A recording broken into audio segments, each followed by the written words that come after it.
and may this be just what you needed at this moment.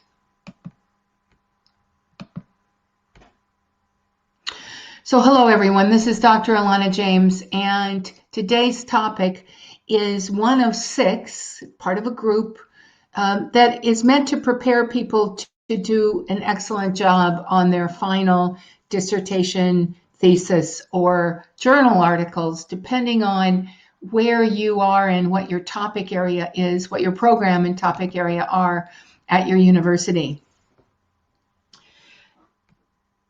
Today's topic is background, and we will cover examples that are both from dissertations and thesis final work, and also backgrounds as they relate to journal writing.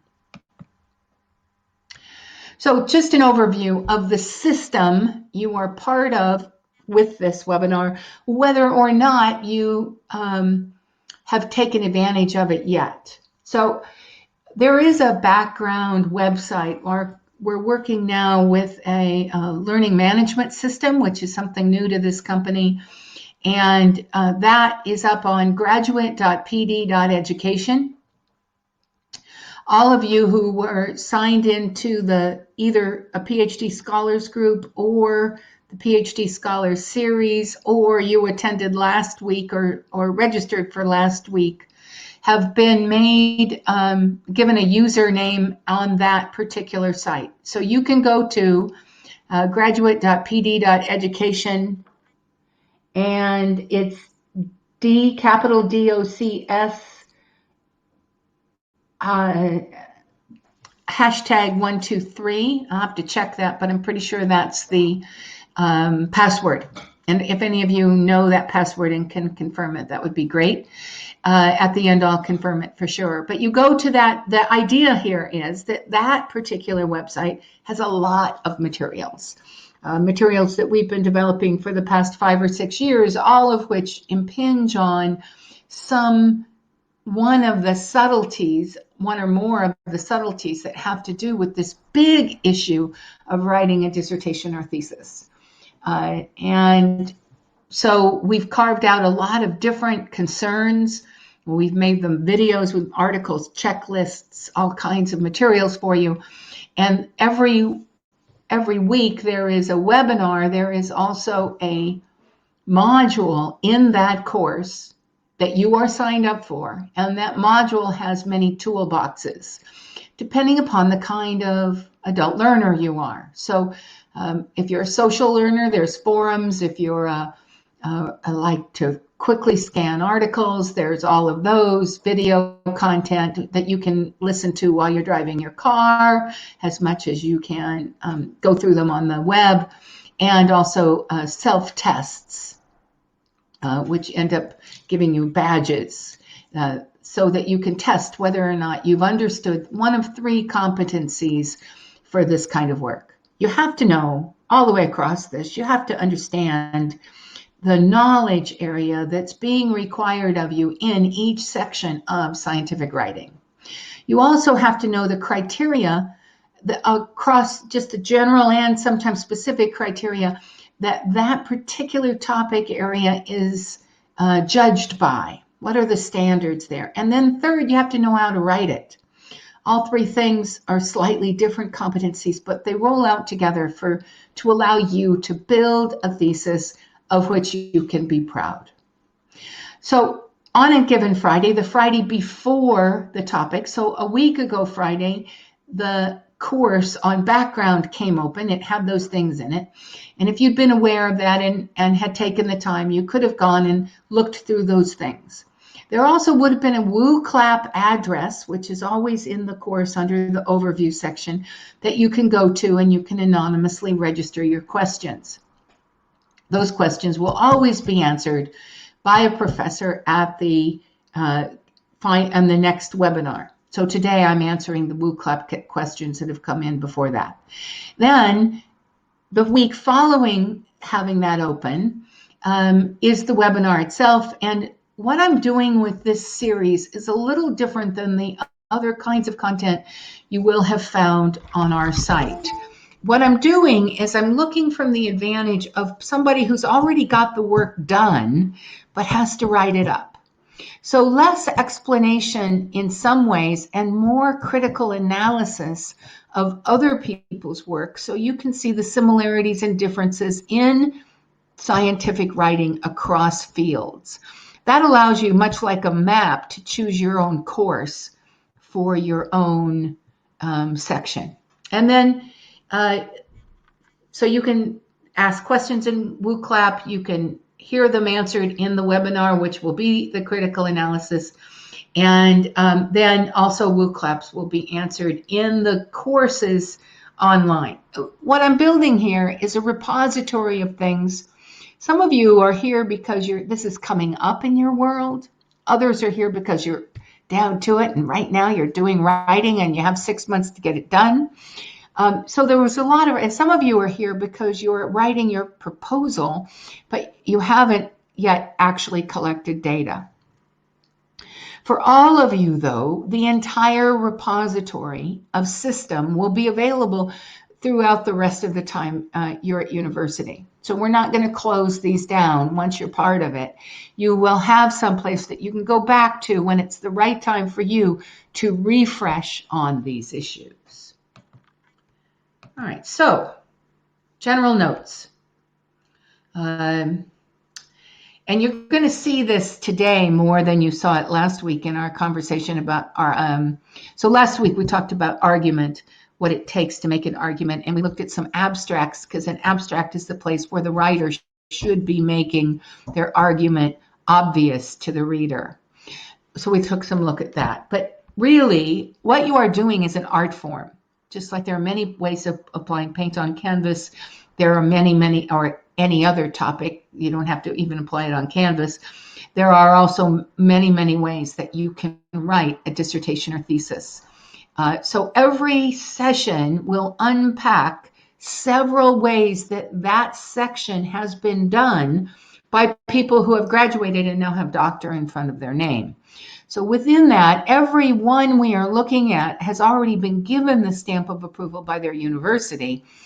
And yet, just like it's true with all peer review, we may look critically at what they do. And as we look critically at our own work and realize that nothing is ever perfect and that there are things that we might suggest they could have done differently. Our agenda for today is a critical analysis for the background sections, a couple that are in dissertations and thesis, and one that is in a journal.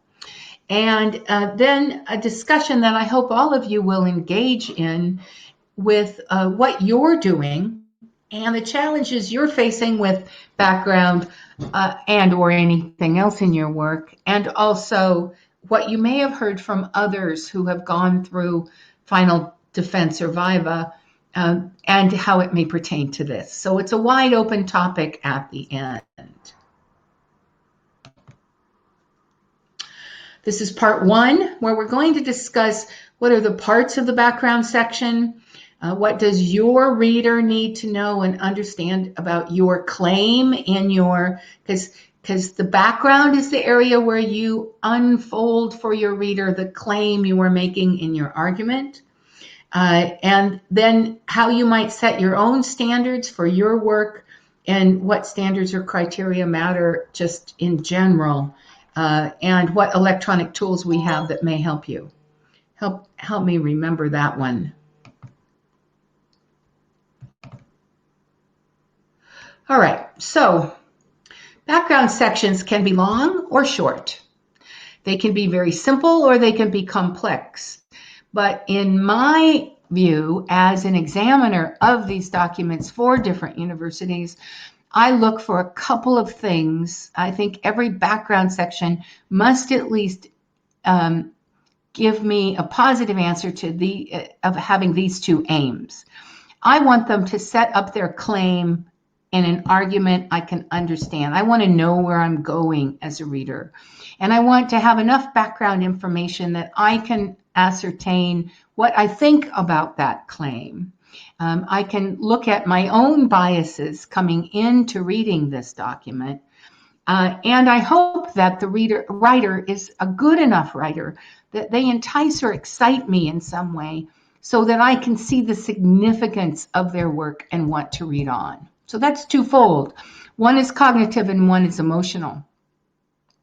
Cognitively, I need to understand it, put it in sequence, place it in the world as I know it, and emotionally, I want it to have some enticement. Now, how can these two aims be useful to you who are writing? Well, first off, I think they can give you a focus, a lens as you read other people's work. I think you should read critically. I think you should read asking yourself, first off, every good writer needs to be a good reader. That means right now, all of you should be reading dissertations and theses and journal articles at the very least. And if you're a critical reader and you understand the sections and you're looking at a background section and you're asking, does it make the claim obvious and does it entice me to look more? Do I believe in the significance of this work? Then you are more likely to know how to answer those questions when you are writing your own. And then, of course, it helps you understand your writing because it gives you standards. You can remember that this person over here did a particularly good job of that, and you can go back and look further when it's your time to write this section. So, reminding you of last week's work in case you weren't able to be here.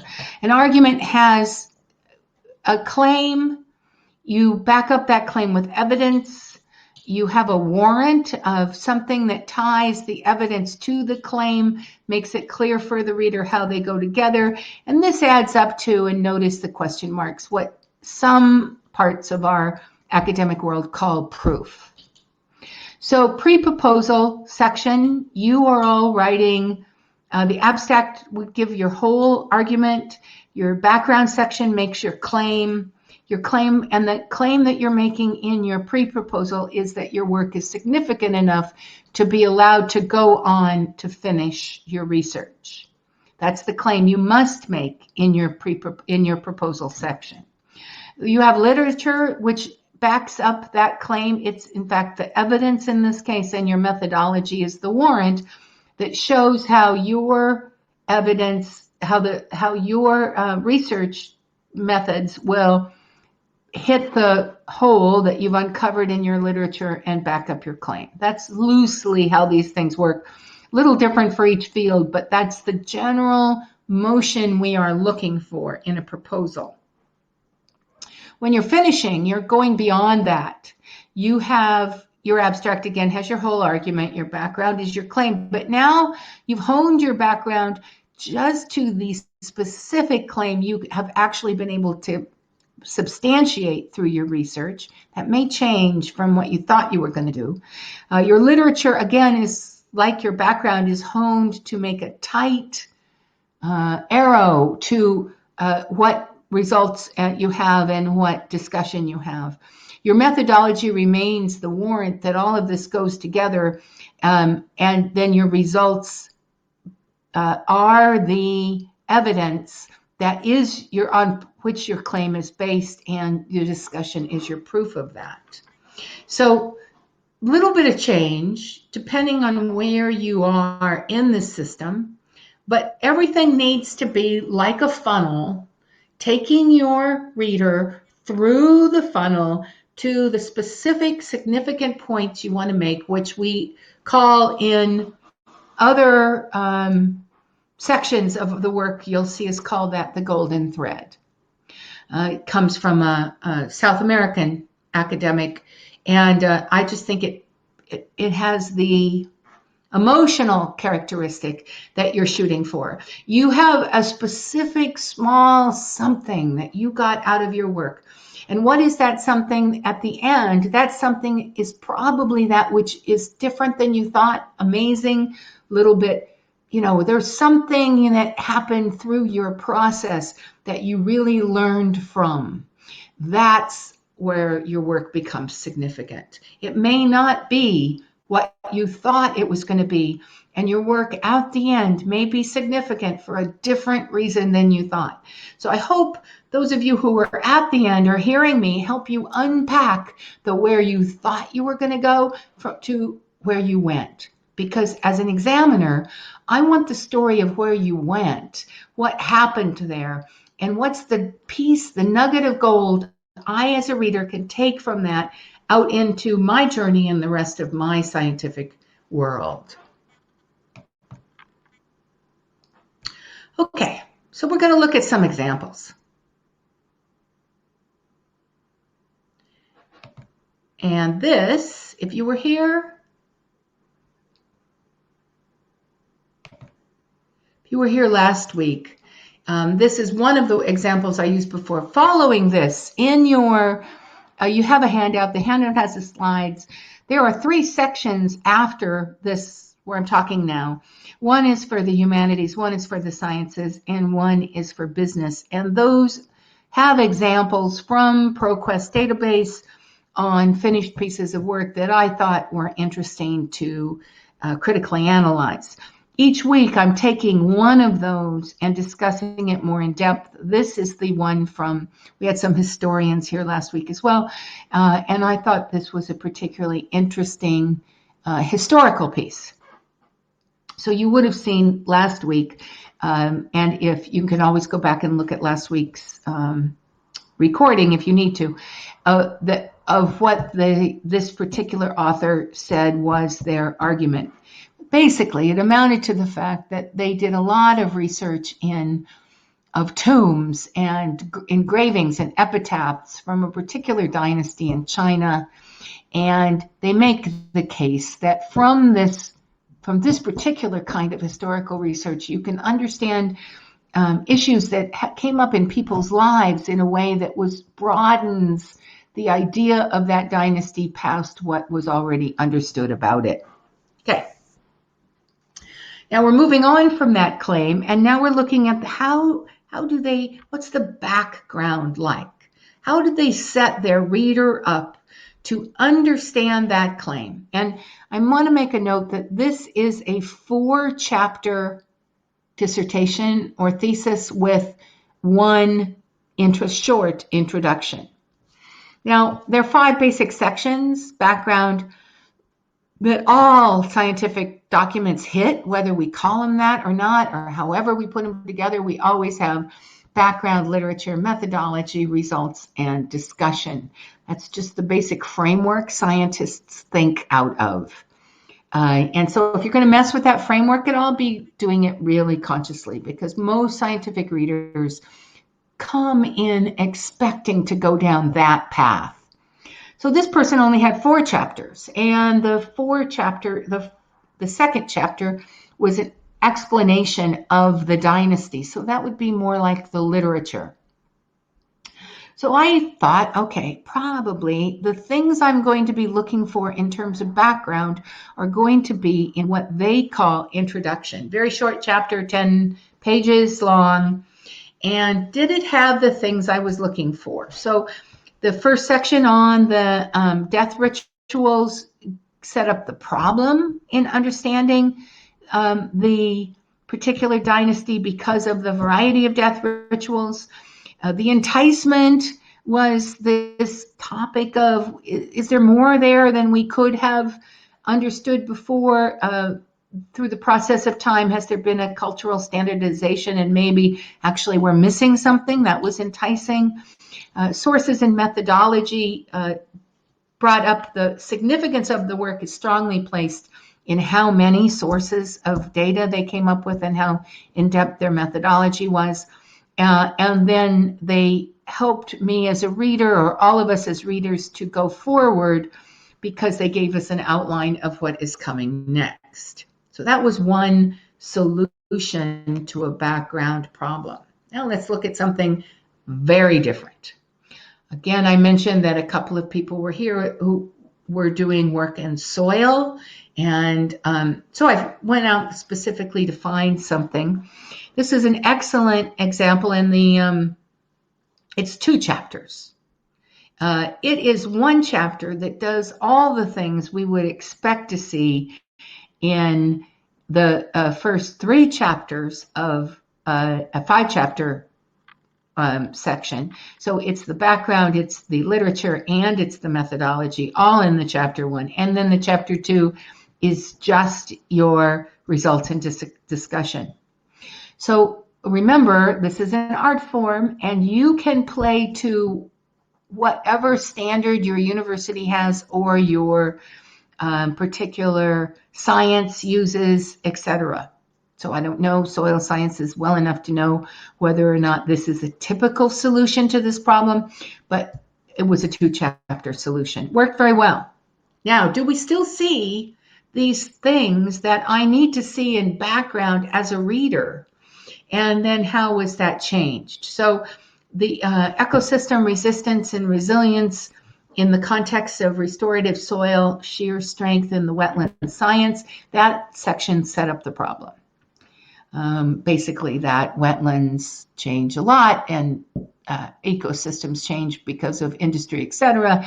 And sometimes you need to restore a system that's had some ecological damage. And what is it you look for when you do that? So then the enticement is in other sciences that have come up with some believable, credible results about the influence of vegetation and nutrition on the strength of sciences of the soil to be able to build its own resistance and resilience and basically support the kind of plants that it used to support. So that's the enticement. Then there were a lot of, remembering that this section also has the literature, a couple of points were a discussion of the literature as a form of enticement, really, that we should believe that there are some pretty interesting things to study here. That they're significant is that if we can get this right, we can bring soil back that has been damaged, and then looking at the hypothesis and questions helped us as readers wanting to move on. So thank you, Suchita, for signing in, and I'll be looking again next week for more things that come closer to that's very interesting, Justice with Girls. Okay, now business. Now this particular was, again, I chose these partially to show you the range of the art form here. Many of you maybe, I know of several who are attending universities that more or less lockstep you or try to lockstep you through the dissertation process. You may be working under a rubric. It might be a 5-chapter dissertation, and it's supposed to have certain things in certain places. That's useful, and we'll see here that this is an example from business at a university that does just that. So what you're looking at here is what I would call the standard format in writing of the things that should be in your first chapter. In fact, you may have people tell you these things should be in your first chapter. The should of it, I disagree with. I think you actually can build a very interesting dissertation, but you need to know what other people think should be there. And when you mess with this and you do it your own way, you still need to give people the right information. So background of the problem and the statement of the problem are both the problem part of the background. The statement of the problem, so problem statement, some of you may be required to call it, is a very particular 2-paragraph structure, very difficult to write well. But when you can write a problem statement that you do really well, it's 2 paragraphs that tell your reader very succinctly what the lit has to say about it and how your work is significant because it will address that particular gap in your field's literature. So those two together set up the problem. Purpose of the study and the significance of the study work together to tell your reader what the significance here is. And the nature of the study and everything that follows helps us read on. So I marked theoretical framework, definition of terms, limitations, delimitations, and summary, all of which are in a very rigorous format, useful for the examiners. They're kind of like a test. If you understand how those things all work, you are positioning your final thesis in your field very well. And some of you are in programs that require that level of precision. So great. And those are things that your examiners will look at closely, more or less as a test, to see whether they believe all the things that you write in there really are true and that you're not overstepping your work. So as you can see, very, very different. Now, let's mess with this even a little more and look at journals. Now, so you'll find in the handouts a journal article that I wrote, and I thought I'd use my own work because it's useful for you to see that we all put our work up for peer review. I have no attachment to you finding it to be excellent or not excellent writing. It is the writing I did at that particular period of time. It was published in an organizational development journal, one that I've written several articles for, because how higher education, specifically graduate schools, move forward as organizations is part of my research. So I'm doing this as much to encourage you to feel comfortable putting your work up in future times, to have it be discussed, because at the end of the day, we are not our work. We are much bigger, more complex, grander than our work, and all of the time our work has things that can be said about it that where we can learn. So this was my work, and I was looking at, and this is the entire background section in this particular journal article, and I was looking for where I put those things. So I put problem in two places, as you'll see. First, I established the problem, and this is of PhD completion and retention. I established it as a problem to universities and to universities. And I was I was asked to write a very pushy article about the need for universities to take this seriously. So my language is perhaps more provocative than it would be in other scientific work that I would write. So I was saying that graduate schools are at the edge because there are so many students who don't actually complete. And then I backed up that first problem with some evidence, and I brought in the significance. A significant piece of this is the amount of revenue that is being lost by universities because students don't finish. And in today's world, that could make a difference. Then I actually developed a second problem or similar problem, that because the research, the data my research has wasn't going to get to whether or not universities make more money with this. So in essence, work on PhD completion and PhD retention and completion has to be like a one umbrella under another. Does that make sense? The bigger umbrella is the problem to the university and the problem in revenue and that kind of thing. But the lesser umbrella is the problem that you all face, that you want to get done.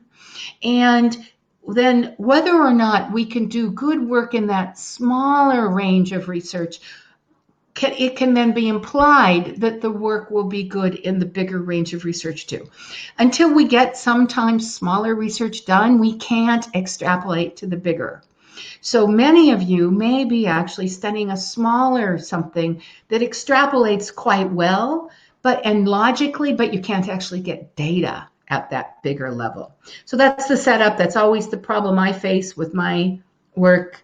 And so this is how I set it up in this case.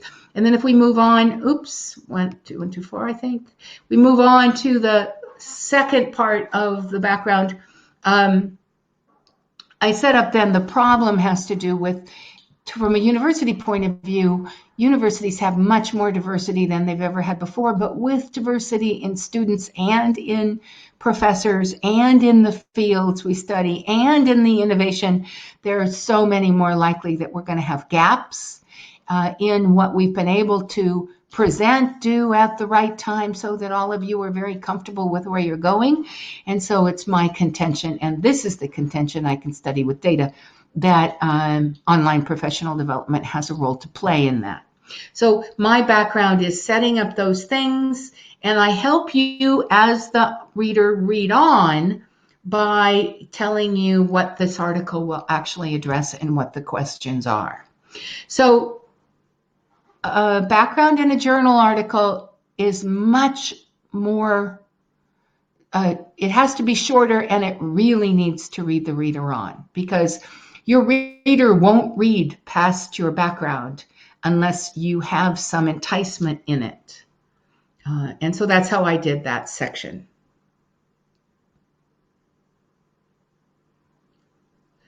Thank you. Adrian just wrote in that she loves reading my writing. I don't think there's a writer out there who doesn't love hearing somebody say that. As a writer, it's really important to me, and those of you who have heard me talk, I go on and on and on about how you have to have it be really clear to your reader. And I have an advantage as a writer in that I talk to my readers all the time. So things that I can say here later on, I can write there. But thank you for that comment. Very helpful. Okay, so now where do we take this? I'm on a laptop today, so if your slides are jumping around, it's because, as you may know, mice on laptops a little bit more difficult to work with. All right, so what are you going to do with this? I hope that what you're going to do is that you're going to now go back to your models, and you're going to look at those models and seriously dig into them in a very critical, relevant way about whether or not and to what extent, you feel they set up the problem, they enticed you to read more, they helped you understand the significance of the work, and then finally they led you on to the rest of their work. That's what you want them to do. So let's talk for a moment about this idea about models.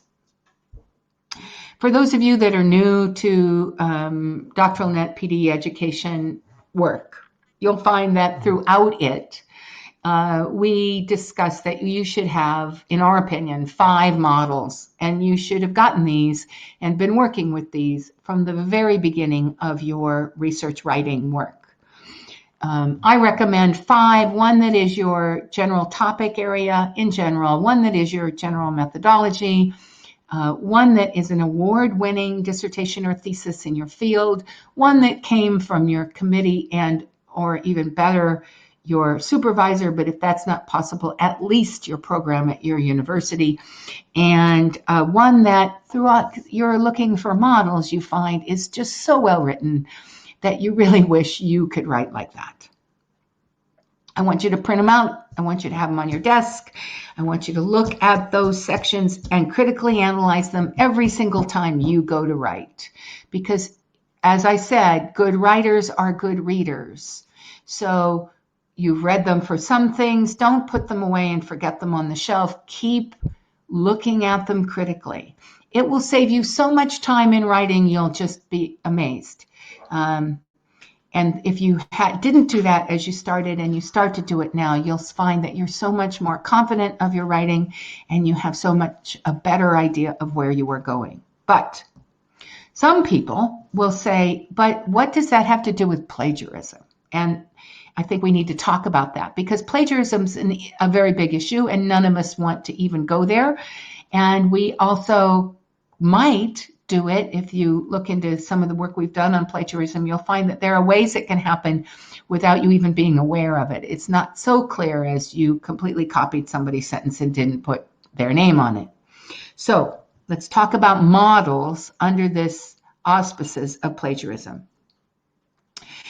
And the reasons using a model isn't plagiaristic is that it's the why of their use. It's the how and why of a model's use. So you're choosing models because you want hardcore things you can critically analyze, such as I just did by looking at these sections in these other people's work. And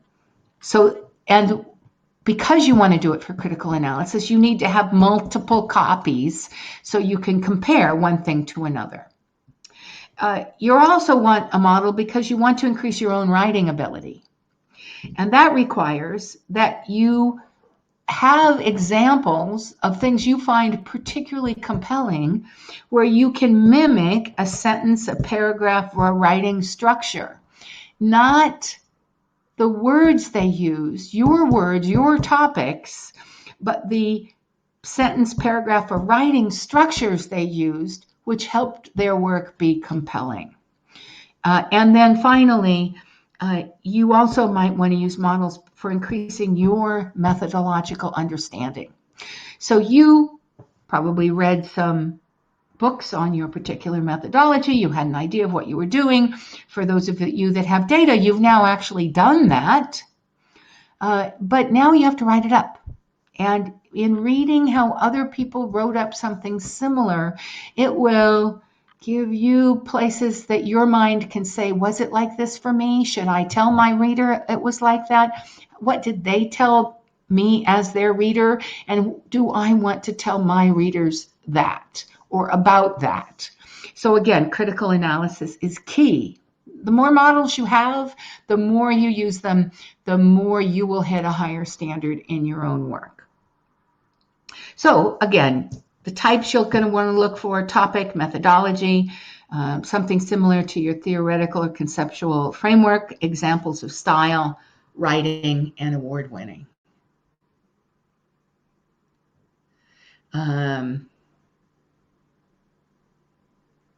And incidentally, Adrienne is a linguist, for you, those of you that haven't met her, and her advisor is developing a theoretical proposal called language mining, which essentially involves taking references from great writing models. Yeah.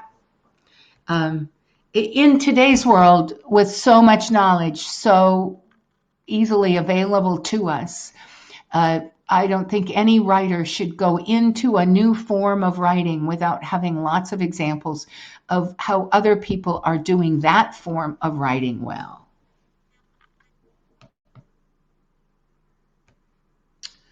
Okay, so a couple of questions came in from WooClap before this started, and then I'll look to see if we have some questions that have come in since. Again, it's www.wooclap.com. and / today's word is background. So one person asks, how do you convey that your research contributes to the body of knowledge? Well, in a background section, which is our focus today, that is the problem statement more than any other section. There's two ways your work has significance. It has significance because of its research capacity within a context that is your world and the effect that knowing the answers to those questions may have on your field. So that's one kind of context. That's the extrapolation of local context to a wider, bigger topic area. But within lit is what naturally comes to mind when I read this question. That your research contributes to the body of knowledge means that your written word will now be part of the literature of your field. So how does it fit there? And in the background section, that's the work of the problem statement. And so I send you off now to graduate.pd.education when you go to the background section and you look up both articles and videos and you talk about problem statements. And we've done many things on that. We'll help you unpack that particular piece. Now, that's a good question also for not next week, because next week is an open forum, unfacilitated conversation at this time of day where hopefully some of you will choose to get to know each other. But the week after that, I'll be back with literature. And this is a good question for literature as well, because your literature is the evidence that through which you open evidence that your field needs this body of work, through a gap usually. But so again, two answers to that question. The one for this week is the problem statement. Another person asks, I'm at a high level of research institution. I'm concerned about demonstrating the significance of my research well, as well you should be, because research institutions hold themselves to a rigorous standard of whether or not the work is significant in a field. But again, significance has many nuances to it. And so you can be significant and your committee can decide that your work is significant for very emotional reasons as well as very scientific reasons. So some of this has to do with your field. For instance, there are topics in higher education. It's the topic I work with is PhD, retention and completion. All of you have professors and committee members who have had people that they really liked who, for one reason or another, didn't finish their degree, and academics feel bad about that. It's an emotionally layered topic. And so I stray to the background section to a little bit of emotional, how could we do this kind of discussion, because I want to fire those emotional responses, because I think that's the appropriate place my research should be placed. Some of you are in fields where that would be so completely inappropriate that and you know it. You just instinctively know it by having participated in those classes and being in that field. Some are very, very clinically oriented, medical science being one of them, random control trials, all about whether the statistics show significance. You're going to be held to a standard of significance that has to do with your statistical evidence and your ability to have forcefully and credibly taken apart those statistical possibilities so that no possibility of bias can still exist. Very difficult. Very much the opposite end of a continuum. So you need to place yourselves on that continuum. You need to ask yourself, what really makes your topic significant? And be willing to play to that audience and then to the committee that you have. Because within academics, some of us are much more comfortable with the human characteristics of significance, and others are much more comfortable with the statistical side of the thing. So I hope that was useful. In general, this takes us to the question of standards and criteria. So I want to say to you that the standards you are writing to depend on your field, your methodology, your program, your university, and your committee. And you need to unpack for yourself as you go along those standards and do so. This use of models is really helpful to you. You can see a range in your models. You can take models of finished work in your field into your committee, and you can say, when I look at the finished work in my field, I see a range in this from here to here to here. What do you think is appropriate? And then they can tell you. So use the critical analysis you're doing that we will be mimicking in these next week. Use it to unpack where you need to have your work go in order to pass it easily. I want to say, too, that there are some fields that are emergent. Community research, if we're using in the health fields, could be considered always emergent. Education field in general is always emergent. And when you're in one of those fields, you get more comfortable with the fact that things can be a bit messy, they can be a bit softer, they can lead to capacities, because we know we're not going to ever get there, but we know we're on a path. So what we want is for you to show us the path we're on and how your work takes us the next step in that path. And of course, you want to avoid fallacy. Fallacy is a big topic. It's one we've covered in other places, and you will find those videos in the PD, graduate.pd.education on the module on background. Okay, one last little bit. Let's have a conversation about jargon, amount of context, who you are writing for. It has to, again, you have to play to your audience. So we've looked at backgrounds here. We've seen them from a couple of pages in a journal article to 10 pages in a dissertation and thesis to probably 40 pages in another dissertation or thesis. So there can be a lot of range. That range is determined by your audience. And then within that range, you have to look at the length of the explanations of each part. In some cases, you will be able to add to that in a softer way through use of footnotes or endnotes. Not always possible. You have to look at how others in your program, whether others in your program have used those tools. If they have, it may suit you to put some things that are additional ideas that you think are important, that you would really like your reader to think are important too, but they're not part of the concise getting your reader from one place to another. So they can go into footnotes and endnotes. And then on the range of whether you're telling a story, you're engaging, again, emotionally, or you're being purely cognitive, or both. And both is you say it cognitively and then you give an example. You say it cognitively, you give an example. It's useful to have this conversation at the beginning of your writing, because you need to, I'm going to say, aim your ship through these waters. And if you make these judgments now, then you hold to them all the way through. So if you're choosing that you can be a little emotional, then you can be a little emotional through all of the things. You can show how your literature was a little emotional. You can show how your methodology worked with real people telling their real stories. Every single chapter can have that little bit of extra humanity in it or not.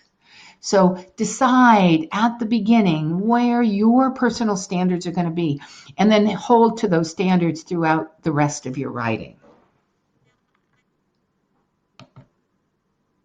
Okay, boy, was that a lot of information in a short period of time, which is why we have it in recording, so you can go back and listen to it again when the time is really right. I just want to point out that your slides have some from the humanities, some from the sciences. The ones I use today are the ones that are highlighted, so that you can actually go back and look at the full work I was talking about, and in business as well. And then we come to the part that has to do with new WooClaps that have come in, and then those of you that are writing questions now in the chat. So I'm going to leave the chat to last. Oops, my finger got ahead of me again. There we go. So there were laptops, so much more difficult. I think it's here. Apologies for the slides jumping around. So WooClap, another one came in recently that was, wow, there's several more that came in. So good for you that you were active in the room. How much time should you spend researching the contribution of doing the research in a given context? In this example, pharmaceutical manufacturing. I believe my research is novel context-wise. However, you need to confirm. What is the value of doing this versus impact? Excellent question. time is always an essence, isn't it? And when you're finding literature, it can seem like you can spend hours and get nowhere. So let me have a couple of answers to that. First off, at this point, you have finished your research, and now you're looking for, let's hone the question, whether or not more recent studies have come in that will impinge on your study in some way. That implies that you should by now have a good sense of the keywords your study would be published under. And then you need to go back to your university databases and you need to look up studies in pharmaceutical manufacturing and then also just in manufacturing that use those particular keywords. And depending upon how good the search is in your databases, you will come up with whatever. Let's say you come up with, I'll just make this up, 1,000 results, only 50 of which were really close to what you were looking at. And when you looked at those 50, one had a little bit of something to do with something close. You need to be able to quantify. I would, as an examiner, ask you to quantify your final research in your lit.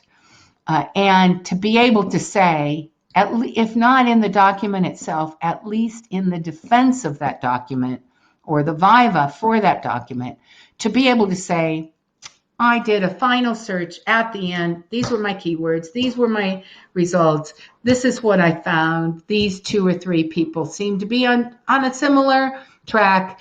And here's the clincher. They also have recommendations, or they ended up recommending X, Y, and Z. I'm recommending similar things or different things. So you can put your work in the context. That's the kind of confirmation I would expect from you during a defense. And the value of it is whether or not you completely convince me or not if I'm on your committee. If I'm on your committee and I am completely convinced by your answers, but I'm not completely convinced by your document, which happens a lot, then I will look at the document and say, okay, the guy really knows what he's talking about, or the woman really knows what she's talking about, but this part and this part a week, let's have them bone up this part and this part, and I'll be satisfied.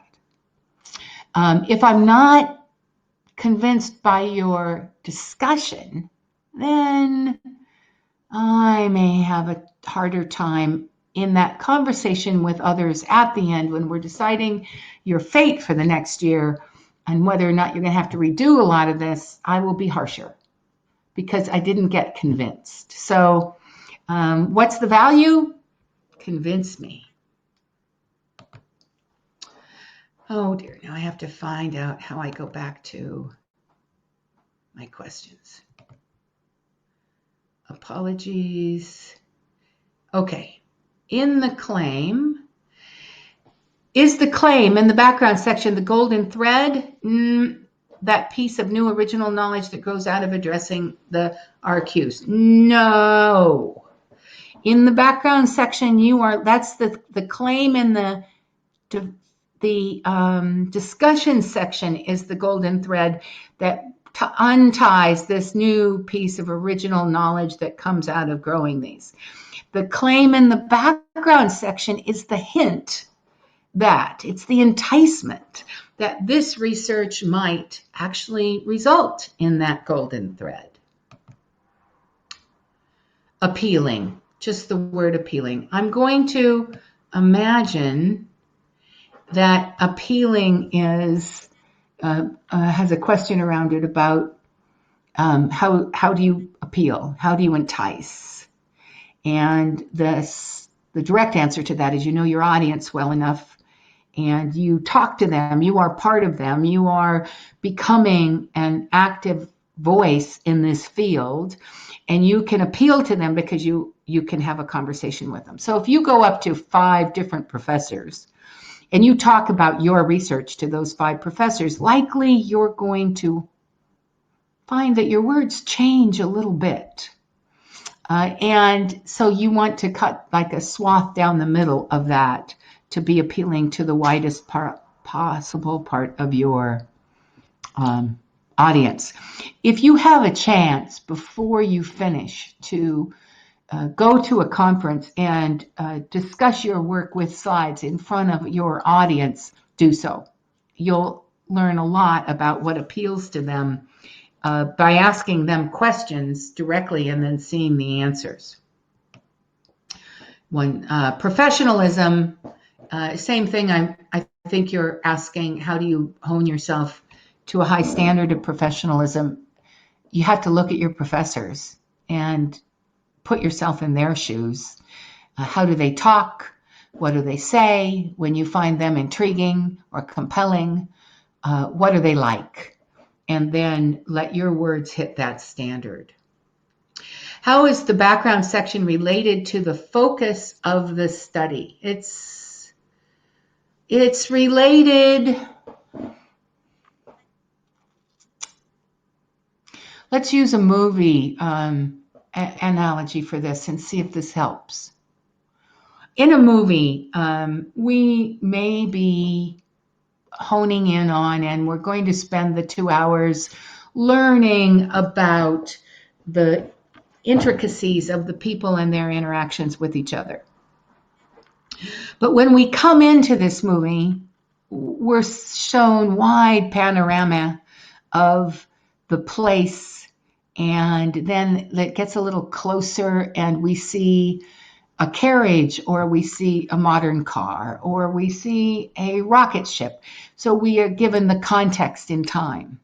And we come a little closer and we see great wealth or medium wealth or poverty. So we get a little closer, and then we get into the people. But we didn't get to the people and the problems that they're facing and the real nuts and bolts of the situation until we got the rest of the movie. So that is the background section. It's the landscape and the time and the relative socioeconomic class. It's all of that is background. Now, what is background and how does it add to the interpretation of results is the second section of this. And it's a really good question, so thank you for asking. If you are in a honing into poverty, and everybody in your study lives they're rough on the street, they cannot be judged, and your results of their language and your qualitative data cannot be judged from the standards of the wealthy upper middle class.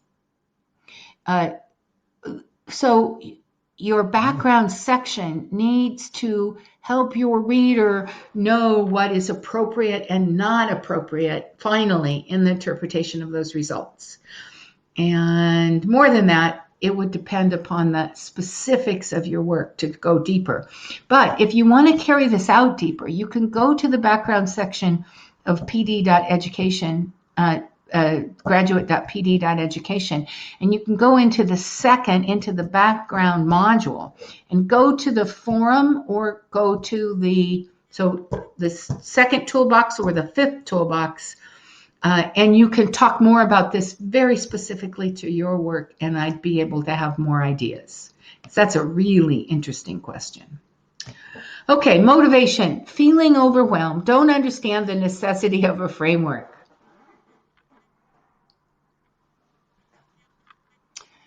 Okay, so the things I just talked about with background are the framework for the context of that movie. It's in a certain time and place. It's in a certain socioeconomic understanding.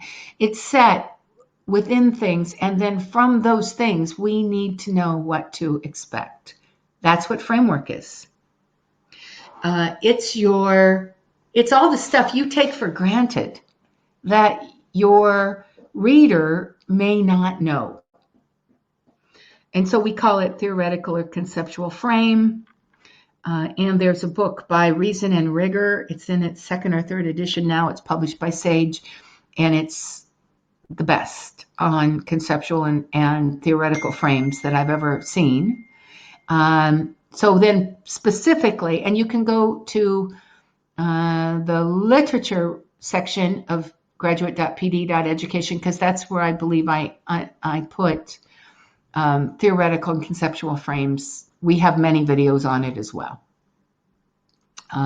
Could be in the background section. Some of you will find a need to put your theoretical or conceptual frame in your background, and others of you will need to put it in your literature, and it really depends upon your field of study and where these things are more commonly placed. Now, let me just address the first part of that, which is feeling overwhelmed. Everyone at some point in this process feels overwhelmed. Some of us graduate having felt overwhelmed from beginning to end, all the way through the final defense. So your feelings, your emotional tenor for doing this work really has more to do with how your mind works with your emotions. Does your mind soothe your emotions? Does it tell you how good you are and that you're strong and that you've done good things before? Or does your mind aggravate your emotions by pointing out all the mistakes you've ever made? So at the point when you feel overwhelmed, see if you can help your mind build a more supportive frame of reference for your emotions. Because this is new work. Nobody ever does new work right the first time. And this is complex work, and nobody ever gets all the complexities the first time through, which is why some of you have much better supervisors than others, because the more you supervise, the better you get at knowing all the subtleties of this work. And then we get to the two questions that were brought up before. Apologies, I'm running over today, but I will look questions. If you have to leave, I appreciate that. It'll be in the recording. And for those of you that are hanging out here and are still here, good for you. The questions got a bit long today, but let me see what else has come up in the chat. How much of my personal professional experience in the area of my research should be made part of the background? Christy, what's your field? If it's, some of us come to this work having a lot of professional background. It's difficult because on one hand, stuff that we've done in our professional life for a long time, and we can just quote it because it is just the way it is in our field. We now have to cite everything when we write it the first time. So if you're an educator and you've been in education for 25 years, or a health person, if you've been in one of the humanities or the helping arts, or you're in working with adjudicated youth and you've been a substance abuse counselor for 50 years or whatever it is, we need to know that. Absolutely, there needs to be at least a paragraph or two about it. But two things happen with your experience. One is that you know a lot about what you're talking about. The other is that you may come packaged with quite a bit of bias about it.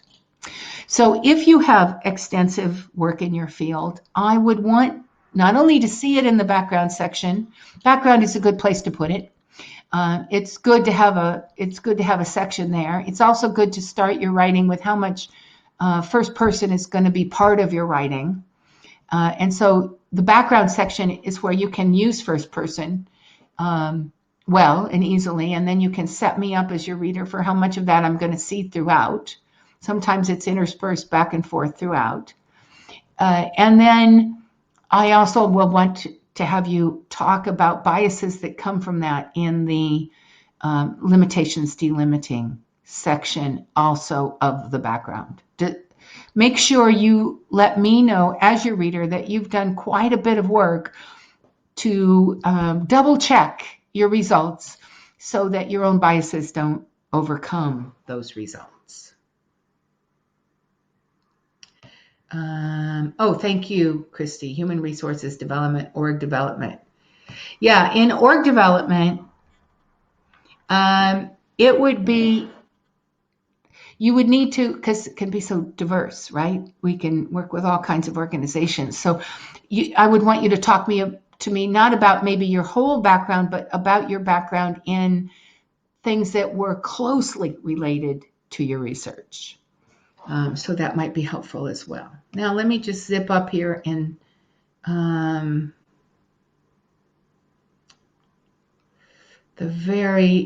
so I can read from the top down. Apologies for taking a moment to make sure I'm not losing anybody's questions.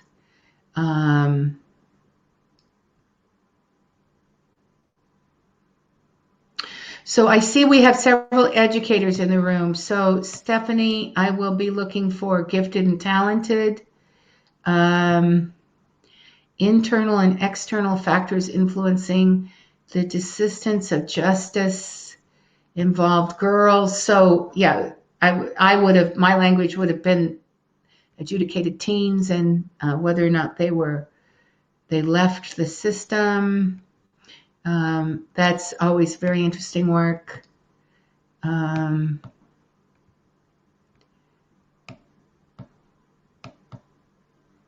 Is the nature of the study about the methodology and the study design? Yes, generally it is. For those who have nature of the study, I would look at 3 or 4 from your institution and look specifically at what gets put there, because it's always a little vague to me too as an examiner exactly what should be in that section. It really is what you need to set your reader up for that may not be as easily covered in other sections.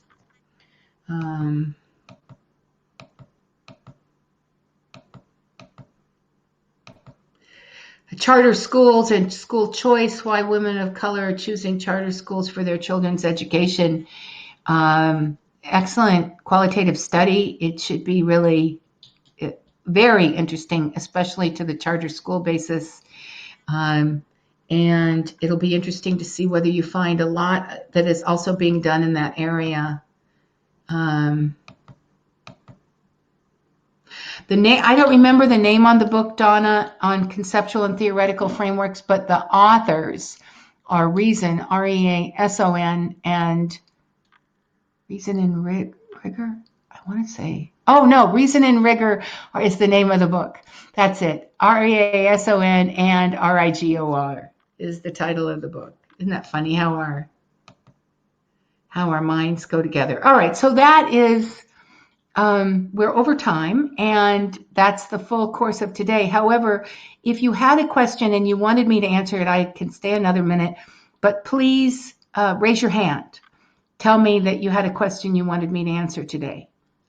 And if I don't see hands go up, I want to say goodbye to all of you.